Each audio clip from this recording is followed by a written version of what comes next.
Hi every one, അക്കാഡമീസിൻ്റെ മറ്റൊരു online സെഷനിലേക്ക് ഏവർക്കും ഹൃദയം നിറഞ്ഞ സ്വാഗതം.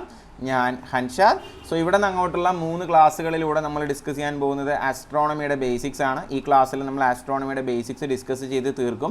അതിനുശേഷം അടുത്ത 2 ക്ലാസ്സുകളിലായിട്ട് നമ്മൾ സോളാർ സിസ്റ്റത്തെ പറ്റിയും സംസാരിക്കും, സൗരയൂഥത്തെ പറ്റി.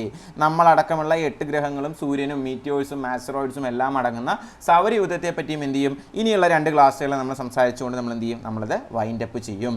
അപ്പോൾ ഈ ഒരു ടോപ്പിക്ക് ബേസിക്കലി സോളാർ സിസ്റ്റം ആയാലും ഇതെല്ലാം നമ്മൾ ജിയോഗ്രഫിയുടെ ഭാഗമായിട്ട് പഠിക്കുന്നതാണ്. എന്നിരിക്കൽ കൂടി ഇത് നമ്മൾ അറിഞ്ഞിരിക്കേണ്ടുന്ന നല്ല രീതിയിൽ ചോദ്യങ്ങൾ വരുന്നത്, എസ്പെഷ്യലി RRB പരീക്ഷകൾക്ക് നല്ല രീതിയിൽ ചോദ്യങ്ങൾ വരുന്ന ഒരു ഏരിയ ആയതുകൊണ്ട് എന്ത് ചെയ്യാണ്, നമ്മളിവിടെ തന്നെ അത് കവർ ചെയ്ത് പോവുകയാണ്. അപ്പോൾ എന്താണ് ആസ്ട്രോണമി എന്ന് പറയുന്നത്? പ്രപഞ്ചത്തെ പറ്റിയും മറ്റ് സെലസ്റ്റിയൽ ബോഡീസിനെയും പറ്റിയുള്ള പഠനത്തെയാണ് നമ്മൾ എന്തെന്ന് പറയുന്നത്, ആസ്ട്രോണമി എന്ന് പറയുന്നത്. എവിടെയും ചോദിച്ചിട്ടൊന്നുമില്ല, എന്നാലും നമ്മൾ പറഞ്ഞു തുടങ്ങുമ്പോൾ അങ്ങനെയാണല്ലോ പറയുന്നത്, അതുകൊണ്ട് അത് പറഞ്ഞു എന്നുള്ളതേ ഉള്ളൂ. മാത്രമല്ല മറ്റൊരു പോയിന്റ് ഓർത്തിരിക്കുക, ഇന്റർനാഷണൽ ഇയർ ഓഫ് ആസ്ട്രോണമി ആയിട്ട്, അന്താരാഷ്ട്ര ആസ്ട്രോണമി ഇയർ ആയിട്ട് നമ്മൾ ആചരിച്ചത് എപ്പോഴാണ്? 2009 കേരള PC മാത്രം ചോദിക്കാൻ സാധ്യതയുള്ള ചോദ്യമാണ്. ജസ്റ്റ് ഒന്ന് നോട്ട് ചെയ്ത് വെച്ചാൽ മതി. ഇത് പക്ഷെ നോട്ട് ചെയ്യണം, ഫാദർ ഓഫ് ആസ്ട്രോണമി, ആസ്ട്രോണമിയുടെ പിതാവ് ആരാണ്? ഗലീലിയോ ഗലീലിയാണ് എന്തിൻ്റെ പിതാവായിട്ട് അറിയപ്പെടുന്നത്? ആസ്ട്രോണമിയുടെ പിതാവായിട്ട് അറിയപ്പെടുന്നത്. അപ്പോൾ എന്തൊക്കെയാണ് നമ്മൾ പറഞ്ഞത്? സെലസ്റ്റിയൽ ബോഡീസിനെയും യൂണിവേഴ്സിനെയും പറ്റിയുള്ള പഠനത്തെ നമ്മൾ ആസ്ട്രോണമി എന്ന് പറയുന്നു. ഇന്റർനാഷണൽ ഇയർ ഓഫ് ആസ്ട്രോണമി എന്ന് പറയുന്നത് 2009. ആസ്ട്രോണമിയുടെ പിതാവായി അറിയപ്പെടുന്ന ആരാണ്? ഗലീലിയോ ഗലീലിയാണെന്നും ഓർത്തിരിക്കുക.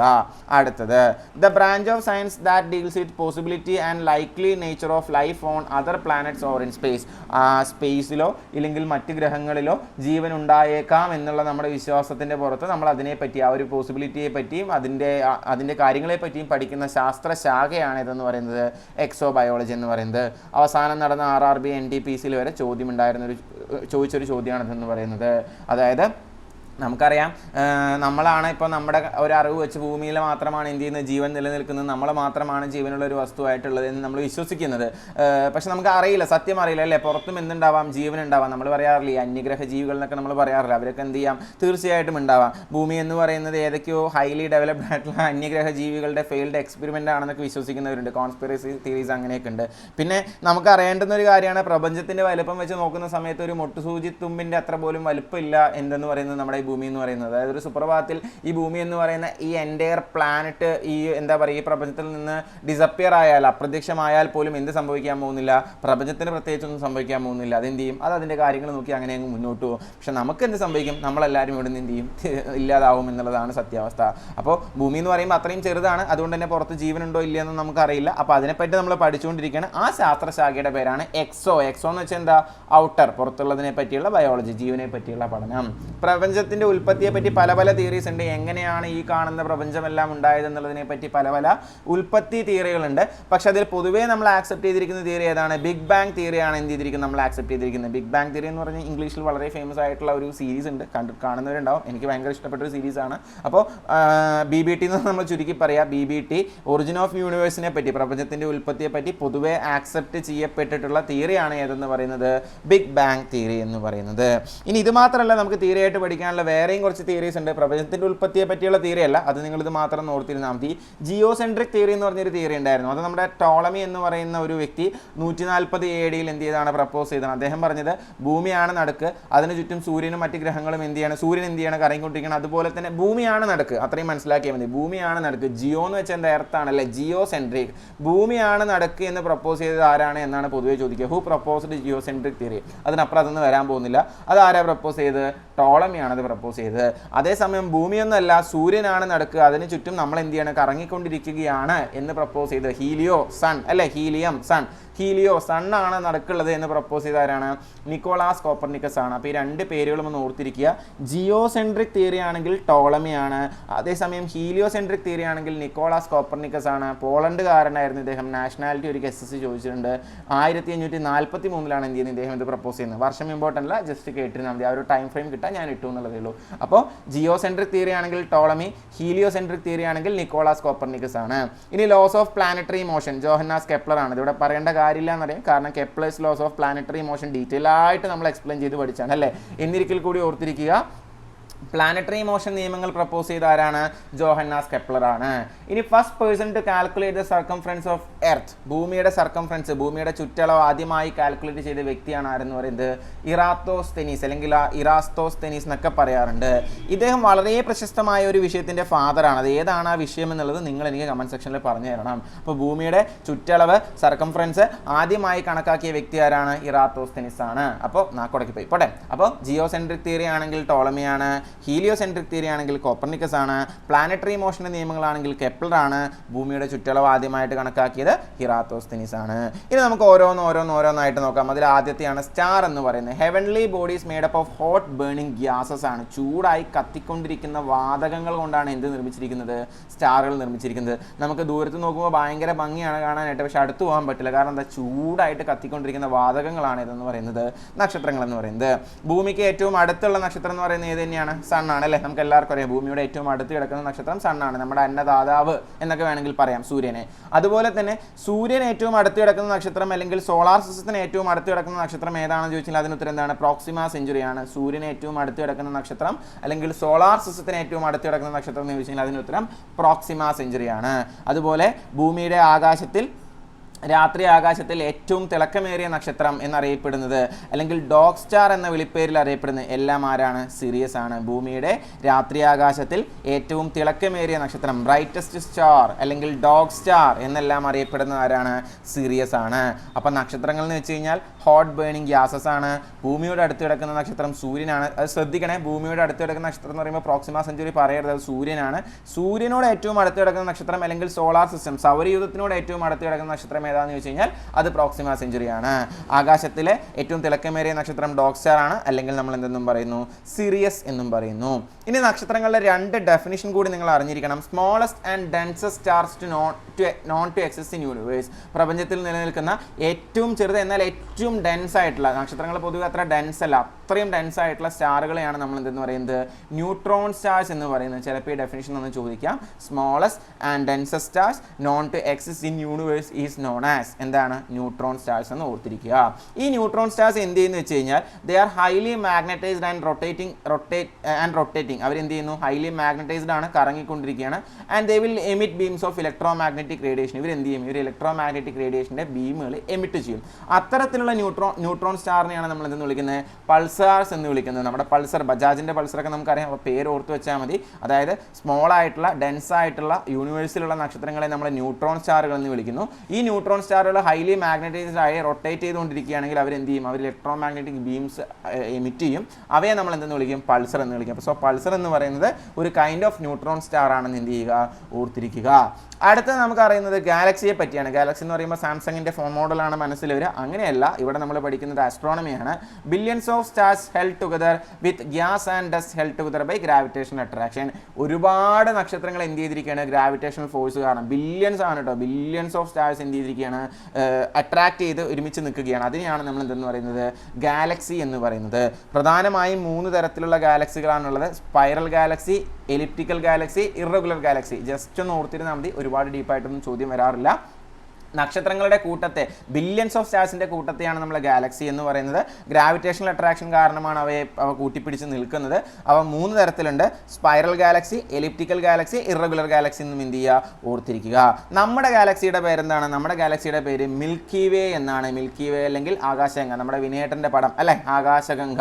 മലയാളത്തിൽ എക്കാലത്തെയും ഹൊറർ മൂവീസിൽ മുന്നിൽ നിൽക്കുന്ന പടമാണ് എന്ന് പറയുന്നത് ആകാശഗംഗ എന്ന് പറയുന്നത്. അപ്പോൾ നമ്മുടെ ഗാലക്സിയുടെ പേര് മിൽക്കി വേ ആണ്. മിൽക്കി വേ ഒരു സ്പൈറൽ ഗാലക്സിയാണ്. കഴിഞ്ഞ വർഷം പോലും RRB ചോദിച്ചൊരു ചോദ്യമാണ്. Milky way is A dash type of Galaxy. ഓപ്ഷനിൽ നിന്നുണ്ടാവും സ്പൈറൽ, എലിപ്റ്റിക്കൽ, ഇറഗുലർ എന്നോ അങ്ങനെ എന്തോ ഒരു ഓപ്ഷൻ കൂടി ഉണ്ടായിരുന്നു. മിൽക്കി വേ എന്താണ്? സ്പൈറൽ ഗാലക്സിയാണ്. ആ ഷേപ്പ് നിങ്ങൾ കണ്ടില്ല, ഇങ്ങനെ പോകുന്ന ആ ഒരു ഇതിനെയാണ് നമ്മൾ എന്താ പറയുന്നത്? ഷേപ്പ് വെച്ചിട്ട് എന്തിരിക്കും നമ്മൾ പറഞ്ഞിരിക്കുന്നത്? സ്പൈറൽ എന്നും എലിപ്റ്റിക്കൽ എന്നും ഇറഗുലർ എന്നും പറയുന്നുണ്ട്. മിൽക്കി വേ എന്ന് പറയുന്നത്, ആകാശഗംഗ എന്ന് പറയുന്നത് ഏതാണ്? എലിപ്റ്റിക്കൽ ഗാലക്സി, സ്പൈറൽ ഗാലക്സിയാണ്. ഏറ്റവും വലിയ ഗാലക്സി ഏതാ? ആൻഡ്രോമീഡയാണ്. അതുകൂടി ഒന്ന് ഓർത്തിരിക്കുക. ഏറ്റവും വലിയ ഗാലക്സി എന്ന് പറയുന്നത് ഏതാണ്? ആൻഡ്രോമീഡയാണെന്നും ഓർത്തിരിക്കുക. അപ്പോൾ സ്റ്റാർസിനെ പറ്റി പഠിച്ചു. സ്റ്റാർസിൻ്റെ കോമ്പിനേഷൻ ആയിട്ടുള്ള വലിയ നക്ഷത്രങ്ങളുടെ കൂട്ടായിട്ടുള്ള ഗാലക്സിയെ പറ്റി പഠിച്ചു. ഇനി അതുപോലെ തന്നെ ഒരു ഗ്രൂപ്പ് ഓഫ് സ്റ്റാർസിനെയാണ് നമ്മൾ എന്താ പറയുന്നത്? കോൺസ്റ്റലേഷൻസ് എന്ന് പറയുന്നത്. Group of stars that appears to form a pattern or picture like animal or things. മൃഗങ്ങളെ പോലെ സാധനങ്ങളെ പോലെ നമ്മൾ ഷേപ്പാക്കി എന്ന് പറയുന്നത് നമ്മൾ വേട്ടക്കാരനൊക്കെ പറയാറുണ്ട് ഈ ഒരു നക്ഷത്രത്തെ കണ്ട് അമ്പും വില്ലൊക്കെ പിടിച്ച് നിൽക്കുന്നത്. സത്യത്തിൽ അങ്ങനെയൊന്നും അല്ല, അതെങ്ങനെയോ ആയിപ്പോയത് നമ്മൾ മനുഷ്യൻ്റെ ഇമാജിനറി ബുദ്ധി വെച്ച് നമ്മൾ അവയെ കണക്ട് ചെയ്ത് അവയ്ക്കൊരു ഷേപ്പ് കൊടുത്ത് നമ്മൾ അവയെ പറയുന്നതിനെയാണ് നമ്മൾ എന്തെന്ന് പറയുന്നത് കോൺസ്റ്റലേഷൻസ് എന്ന് പറയുന്നത്. ഏറ്റവും വലിയ കോൺസ്റ്റലേഷനായിട്ട് കണക്കാക്കുന്നത് ഹൈഡ്രയാണെന്ന് ഓർത്തിരിക്കുക. A group of stars that appears to form a pattern അല്ലെങ്കിൽ ഒരു പിക്ചർ ലൈക്ക് ആനിമൽ ഓർ തിങ്സിനെയാണ് നമ്മൾ എന്തെന്ന് പറയുന്നത് കോൺസ്റ്റലേഷൻ എന്ന് പറയുന്നത്. ഗ്രൂപ്പ് ഓഫ് സ്റ്റാറുകൾ തന്നെയാണ്, പക്ഷേ ഗാലക്സിയും ഇത് തമ്മിലുള്ള വ്യത്യാസങ്ങൾ മനസ്സിലാക്കണം. ഗാലക്സിയിൽ ബില്യൺസ് ഓഫ് സ്റ്റാർസ് ആണ്. ഇത് വളരെ കുറച്ച് തന്നെ എന്താ പറയുക 2 ഡിജിറ്റ് ഒക്കെ എന്തുണ്ടാവുള്ളൂ മാക്സിമം ഉണ്ടാവുള്ളൂ. അതിൽ ഏറ്റവും വലിയ കോൺസ്റ്റലേഷൻ എന്ന് പറയുന്നത് ഏതാ ഹൈഡ്രയാണെന്നും ഓർത്തിരിക്കുക. അടുത്തത് ഇനി കുറച്ച് ദൂരങ്ങളെ പറ്റി പഠിക്കാം. സൂര്യന്റെയും ഗ്രഹങ്ങളുടെയും നടുക്കുള്ള ദൂരം അളക്കാൻ ഉപയോഗിക്കുന്ന ആസ്ട്രോണമിക്കൽ യൂണിറ്റ് ആണ് 15 കോടി കിലോമീറ്റർ ആണ് ഒരു ആസ്ട്രോണമിക്കൽ യൂണിറ്റ് എന്ന് പറഞ്ഞു കഴിഞ്ഞാൽ. 15 കോടി. നമ്മളിവിടെ ഇന്ത്യയിൽ നിന്ന് ഡൽഹി എത്തണമെങ്കിൽ വെറും 5000 കിലോമീറ്റർ പോയാൽ മതി. 15 കോടി എന്നൊക്കെ പറയുമ്പോൾ എത്ര ഉണ്ടെന്ന് ആലോചിക്കുക. നക്ഷത്രങ്ങൾക്കിടയിലുള്ള ദൂരം അളക്കാനാണെങ്കിൽ അത് ലൈറ്റ് ഇയർ ആണ് യൂസ് ചെയ്യുന്നത്. നക്ഷത്രങ്ങൾക്കും ഗാലക്സികൾക്കും ഇടയിലുള്ള ദൂരം അളക്കാനാണെങ്കിൽ അത് പാർസെക് ആണ് യൂസ് ചെയ്യുന്നത്. പാർസെക് എപ്പോഴും ചോദിക്കാറ് പാർസെക് എന്തിന്റെ യൂണിറ്റ് ആണെന്ന് ചോദിക്കാറ്. പാർസെക് എന്ന് പറയുന്നത് എന്താ ഡിസ്റ്റൻസിന്റെ യൂണിറ്റ് ആണ്. 1 parsec is equal to 3.26 light year എന്ന് എന്ത് ചെയ്യുക ഓർത്തിരിക്കുക. 1 parsec is equal to 3.26 light year. Light year എന്തായിരുന്നു? പ്രകാശം 1 വർഷം കൊണ്ട് സഞ്ചരിക്കുന്ന ദൂരം അല്ലേ. അപ്പോൾ ഒരു പാർസെക് ആവണമെങ്കിൽ 3.26 എന്ത് ചെയ്യണം ലൈറ്റ് ഇയർ ആവണം എന്നുള്ളത് ഓർത്തിരിക്കുക. അതുപോലെ തന്നെ മറ്റൊരു പ്രധാനപ്പെട്ട ടേമാണ് 1 കോസ്മിക് ഇയർ 225 മില്യൺ ഇയേഴ്സ് ആണെന്ന് ഓർത്തിരിക്കുക. ഇതിൽ ഈ astronomical unit light year parsec എന്ന് പറയുന്നതിന് പക്കാ ഡെഫിനിഷൻ ഒന്നും അല്ല കേട്ടോ. സൂര്യന്റെയും പ്ലാനറ്റിന്റെയും ഇടയിലുള്ള ദൂരം അളക്കാൻ ഏതെന്ന് ചോദിച്ചാൽ ആസ്ട്രോണമിക്കൽ യൂണിറ്റ് മാത്രമൊന്നുമല്ല ഉപയോഗിക്കുന്നത്. പക്ഷെ പൊതുവെയുള്ള ഒരു ധാരണ അങ്ങനെയാണ്. അങ്ങനെ എന്ത് ചെയ്തിട്ടില്ല, അങ്ങനെ ഫിക്സ് ചെയ്ത് വെച്ചിട്ടൊന്നുമില്ല. നമ്മൾ എല്ലാത്തിനും അതൊക്കെ ഉപയോഗിക്കാറുണ്ട്. എങ്കിൽ കൂടി ഇതിങ്ങനെ ചോദ്യങ്ങൾ വരാറുണ്ട്. അതുകൊണ്ട് ഞാൻ പറഞ്ഞത് സൂര്യനും ഗ്രഹത്തിനും ഇടയിൽ ദൂരം അളക്കാൻ ഉപയോഗിക്കുന്നത് വെച്ചാൽ ആസ്ട്രോണമിക്കൽ യൂണിറ്റ് ആണെന്നും നക്ഷത്രങ്ങൾക്കിടയിലാണെങ്കിൽ ലൈറ്റ് ഇയർ ആണെന്നും നക്ഷത്രങ്ങളും മറ്റ് ഗാലക്സീസും തമ്മിലാണെങ്കിൽ പാർസെക് ആണെന്നും പാർസെക് ഏറ്റവും വലിയ യൂണിറ്റ് ആണെന്നും എന്ത് ചെയ്യുക ഒന്ന് ഓർത്തിരിക്കുക. 1 പാർസെക് ഈസ് ഈക്വൽ ടു തന്നെ പറഞ്ഞ് ചോദിച്ചിട്ടുണ്ട് 3.26 ലൈറ്റ് ഇയർ ആണെന്നും ഓർത്തിരിക്കുക. ഒരു കോസ്മിക് ഇയർ എന്ന് വെച്ച് കഴിഞ്ഞാൽ 225 മില്യൺ ഇയേഴ്സ് ആണെന്നും ഓർത്തിരിക്കുക. അടുത്ത നമുക്ക് നോക്കാനുള്ളത് എക്ലിപ്സ് ആണ്. എന്താണ് eclipse? The partial or total blocking of light of one celestial object by another. ഒരു ഒബ്ജക്റ്റ് മറ്റൊരു ഒബ്ജക്റ്റിന്റെ ലൈറ്റ് ബ്ലോക്ക് ചെയ്യുമ്പോൾ സൂര്യൻ ചന്ദ്രനെ ബ്ലോക്ക് ചെയ്യുമ്പോൾ സൂര്യൻ ഭൂമിയെ ബ്ലോക്ക് ചെയ്യുമ്പോൾ അതിനെയാണ് നമ്മൾ എന്തെന്ന് പറയുന്നത് എക്ലിപ്സ് അഥവാ ഗ്രഹണം എന്ന് പറയുന്നത്. അറിയാലോ അല്ലെ ഗ്രഹണം അല്ലെ. സോളാർ എക്ലിപ്സും ലൂണാർ എക്ലിപ്സും സൂര്യന്റെ സൂര്യഗ്രഹണവും ചന്ദ്രഗ്രഹണവുമാണ് എന്തുള്ളത് നമുക്ക് പ്രധാനമായുള്ളത്. ഇതിൽ എപ്പോഴും ചോദിക്കുക അവയുടെ പൊസിഷനാണ്. സോളാർ എക്ലിപ്സ് എപ്പോഴാണ് ഉണ്ടാവാന്ന് വെച്ച് കഴിഞ്ഞാൽ when the moon passes between the sun and earth and the moon fully or partially block the sun. Moon എന്ത് ചെയ്യാണ്? സൂര്യന്റെയും ഭൂമിയുടെയും നടുക്ക് നിൽക്കുകയാണ്. മൂൺ എന്ത് ചെയ്യുന്നു? സൂര്യന്റെ ലൈറ്റ് മുഴുവനായിട്ടോ അല്ലെങ്കിൽ ഭാഗികമായിട്ടോ മറയ്ക്കുന്ന ആ ഒരു പ്രക്രിയയാണ്, ആ ഒരു പ്രോസസ്സിനെയാണ് നമ്മൾ എന്തെന്ന് പറയുന്നത് സോളാർ എക്ലിപ്സ് എന്ന് പറയുന്നത്. അപ്പൊ സോളാർ എക്ലിപ്സിന്റെ ഓർഡർ എങ്ങനെയാ? Earth, Moon, sun. ആര് നടുക്ക് വരും? മൂണ് നടുക്ക് വരും എന്നുള്ളത് ഓർത്തിരിക്കുക. അല്ലെങ്കിൽ തിരിച്ചും ഓർക്കാം, SME എന്നും ഓർക്കാം. എങ്ങനെയായാലും കുഴപ്പമില്ല. സൂര്യനും ഭൂമിക്കും നടുക്ക് മൂന്ന് വരും. ഓർക്കാൻ ഒരു കോഡ് ഉണ്ട്, ഞാൻ പറഞ്ഞുതരാം. ലൂണാർ കൂടി ഞാനൊന്ന് പറഞ്ഞോട്ടെ. ലൂണാർ ആണെങ്കിൽ എന്താ? ചന്ദ്രഗ്രഹണമാണ്. ലൂണാർ എക്ലിപ്സ് ആണെങ്കിൽ when sun, earth and moon are aligned. സൂര്യനും ഭൂമിയും ചന്ദ്രനുമാണ് എന്ത് ചെയ്യുന്നത്? അലൈൻ ചെയ്യുന്നത്. ഇതെപ്പോൾ മാത്രമേ നടക്കുള്ളൂ? ഒരു ഫുൾ മൂൺ ഡേയിൽ മാത്രമേ ലൂണാർ എക്ലിപ്സ് നടക്കുള്ളൂ. അതുപോലെ സോളാർ എക്ലിപ്സ് ഒരു ന്യൂ മൂൺ ഡേയിൽ മാത്രമേ എന്ത് ചെയ്യുള്ളൂ ഇത് നടക്കുള്ളൂ. അപ്പോൾ സോളാർ എക്ലിപ്സ് ഓർത്തിരിക്കാനായിട്ട് ഞാൻ ഇതെല്ലാം ഉപയോഗിച്ചിരുന്ന പോലെ, പക്ഷേ റീസെന്റ് ആയിട്ട് ഞാനത് എനിക്ക് തോന്നുന്നത് പ്രീവിയസ് ക്വസ്റ്റ്യൻസ് ഒരു സീരീസ് ചെയ്തപ്പോൾ താഴെ ഒരു നല്ലൊരു കമന്റ് വന്നിരുന്നു. EMS നമ്പൂതിരിപ്പാടിനെ നമുക്ക് എല്ലാവർക്കും അറിയാം അല്ലെ. EMS എന്ന് പറയുന്നത് മലയാള രാഷ്ട്രീയത്തിലെ, കേരള രാഷ്ട്രീയത്തിലെ രാഷ്ട്രീയ പാർട്ടികൾ തന്നെ പല കോൺഗ്രസ്സുകാരായാലും കമ്മ്യൂണിസ്റ്റുകാരായാലും എല്ലാവരും ഒരേപോലെ അംഗീകരിക്കുന്ന ഒരു വ്യക്തിയാണ് EMS. അത്രയും നല്ലൊരു മുഖ്യമന്ത്രി ആയിരുന്നു എന്നുള്ളത് അല്ലെ. അപ്പൊ EMS എന്ന് പറയുന്നത് കേരള രാഷ്ട്രീയത്തിലെ ഒരു സൂര്യൻ തന്നെ ആയിരുന്നു എന്നുള്ളത് എന്ത് ചെയ്താൽ നമ്മൾ ഇന്ന് ഓർത്തിരുന്നത്. താഴെ വന്നൊരു കമന്റ് ആണ്, എനിക്ക് ഭയങ്കര ഇഷ്ടമായി. EMS എന്ന് പറയുന്ന വ്യക്തി, EMS നമ്പൂതിരിപ്പാട് എന്ന് പറയുന്ന വ്യക്തി കേരള രാഷ്ട്രീയത്തിലെ ഒരു സൂര്യൻ തന്നെ ആയിരുന്നു എന്ന് എന്ത് ചെയ്യുക ഓർത്തിരിക്കുക. അത് ഇട്ട ആളുടെ പേര് ഞാൻ ഓർക്കുന്നില്ല. അയാൾക്ക് ഒരു വലിയ താങ്ക്സ് ഞാനിവിടെ പറയാണ്. അപ്പൊ എന്താ ഇതിനകത്ത് നിന്ന് കിട്ടിയെന്ന് വെച്ച് കഴിഞ്ഞാൽ EMS എന്ന് പറയുമ്പോൾ നമുക്കറിയാം എർത്ത്, മൂണ്, സണ്ണ്. സൂര്യൻ എന്നുള്ളതിന് എന്ത് കിട്ടണം? സോളാർ എക്ലിപ്സ് ആണ് എന്നുള്ളത് എന്ത് ചെയ്യണം? നിങ്ങൾക്ക് ഇവിടെ നിന്ന് കിട്ടാൻ പറ്റണം. അപ്പൊ EMS എന്ന് എന്ത് ചെയ്യുക? സൂര്യൻ ആണ്, സോളാർ എക്ലിപ്സ് ആണെന്ന് ഓർത്തിരിക്കുക. എർത്ത്, മൂൺ, സണ്ണാണ് വരുന്നത് ഓർത്തിരിക്കുക. ചന്ദ്രനാണ് നടുക്ക് വരുന്നത് ഓർത്തിരിക്കുക. ന്യൂ മൂൺ ദിവസങ്ങളിലാണ് ഇത് ഉണ്ടാവുക ഓർത്തിരിക്കുക. അതുപോലെ ലൂണാർ എക്ലിപ്സ് എന്ന് പറയുമ്പോൾ ഞാൻ ഓർത്തിരുന്നത് പണ്ട് സൺ, എർത്ത്, മൂണാണ്. ഞാനത് ഓർക്കാൻ ഉപയോഗിച്ചിരുന്ന ഒരു വെറൈറ്റി കോഡായിരുന്നു. ചിലപ്പോൾ ഇത് നിങ്ങൾക്ക് കുറച്ച് പേർക്കെങ്കിലും ഇഷ്ടമാവും, അതുകൊണ്ട് ഞാൻ പറയാം. ഞാൻ ഓർത്തിരുന്നത് എൽസമ്മ എന്നാണ്. നമ്മുടെ എൽസമ്മേ, ഏത് എൽസമ്മ എൽ സമ്മ, ഇത് എൽ സെമ്മ എന്നായി എന്നുള്ളതേ ഉള്ളൂ, പ്രശ്നമൊന്നുമില്ല. എൽ ആണ്, എൽ സെമ്മ എന്ന് ഓർത്തിരുന്നാൽ മതി. L4 ഒബ്വിയസ്ലി എന്താ, ലൂണാർ എക്ലിപ്സ് ആണ്, സൺ എർത്ത് മൂണാണ് വരിക എന്നാണ് ഞാൻ ഓർത്തിരുന്നത്, അല്ലെങ്കിൽ സെമസ്റ്ററിനെ ചുരുക്കി സെം എന്ന് പറഞ്ഞത്. പക്ഷെ അതിനും പ്രശ്നമുണ്ട്, നമുക്ക് ഒപ്പം എന്തുകൂടി കണക്ട് ചെയ്യാൻ പറ്റണം, സൂര്യനാണോ ചന്ദ്രനാണോ എന്ന് കണക്ട് ചെയ്യാൻ പറ്റണം. അതുകൊണ്ടാണ് ഞാൻ എൽ സെമ്മ എന്ന് ഓർത്തിരുന്നത്, എൽ ലൂണാർ ആണെങ്കിൽ സൺ എർത്ത് മൂണെന്ന് ഓർത്തിരുന്നത്. അല്ലെങ്കിൽ EMS നമ്പൂതിരിപ്പാട് ഇന്ത്യൻ രാഷ്ട്രീയത്തിൽ അല്ലെങ്കിൽ കേരള രാഷ്ട്രീയത്തിൽ ഒരു സൂര്യനായിരുന്നു എന്നും എന്ത് ചെയ്യാം, നിങ്ങൾക്ക് ഓർത്തിരിക്കാം. ഇത് ന്യൂ മൂൺ ആണെന്നും ഇത് ഫുൾ മൂൺ ആണെന്നും കൂടി എന്ത് ചെയ്യുക, ഓർത്തിരിക്കുക. അപ്പോൾ ഇത്രയും കാര്യങ്ങളാണ് ഞാൻ ഈ ക്ലാസ്സിൽ പറയാൻ ഉദ്ദേശിച്ചത്. പറഞ്ഞ കാര്യങ്ങളെല്ലാം തന്നെ മനസ്സിലായി എന്ന് വിചാരിക്കുന്നു. അടുത്ത ക്ലാസ്സിൽ സോളാർ സിസ്റ്റത്തെ പറ്റി, അടുത്ത ക്ലാസ്സിലും അതിനടുത്ത ക്ലാസ്സിലും എന്ത് ചെയ്യാം, സോളാർ സിസ്റ്റത്തെ പറ്റി, സൗരയൂഥത്തെ പറ്റി, Mercury, Venus, Earth, Mars, Jupiter, Saturn, Uranus, Neptune, അവിടെ ബ്രേക്ക് ഇടണം. പ്ലൂട്ടോ എന്തല്ല, ഇപ്പോൾ പ്ലാനറ്റ് അല്ല, ഒരു കുള്ളൻ ഗ്രഹമാണ്, ഡോർഫ് പ്ലാനറ്റ് ആയിട്ട് മാറിയിട്ടുണ്ട്. അപ്പോൾ ആ മാറിയ കഥയും അതുപോലെ തന്നെ ഈ പ്ലാനറ്റുകളെ പറ്റിയും മീറ്റിയോറുകളെ പറ്റിയും ആസ്ട്രോയിഡിനെ പറ്റിയും എല്ലാം നമുക്ക് അടുത്ത ക്ലാസ്സിൽ ഡിസ്കസ് ചെയ്യാം. ഈ പ്ലാനറ്റ്സിന്റെ ക്ലാസിഫിക്കേഷനെ പറ്റി എല്ലാം എന്ത് ചെയ്യാം, നമുക്ക് അവിടെ സംസാരിക്കാം. ഇത്രയും നേരം പറഞ്ഞ കാര്യങ്ങളിൽ എന്തെങ്കിലും സംശയം ഉണ്ടെങ്കിലും എന്ത് ചെയ്തോളൂ, ധൈര്യമായിട്ട് താഴെ കമന്റ് സെക്ഷനിൽ പോസ്റ്റ് ചെയ്തോളൂ. ഇത്രയും നേരം കണ്ടിരുന്നതിന് കേട്ടിരുന്നതിന് ഒരുപാട് നന്ദി. Thank you for watching academics. Have A nice day.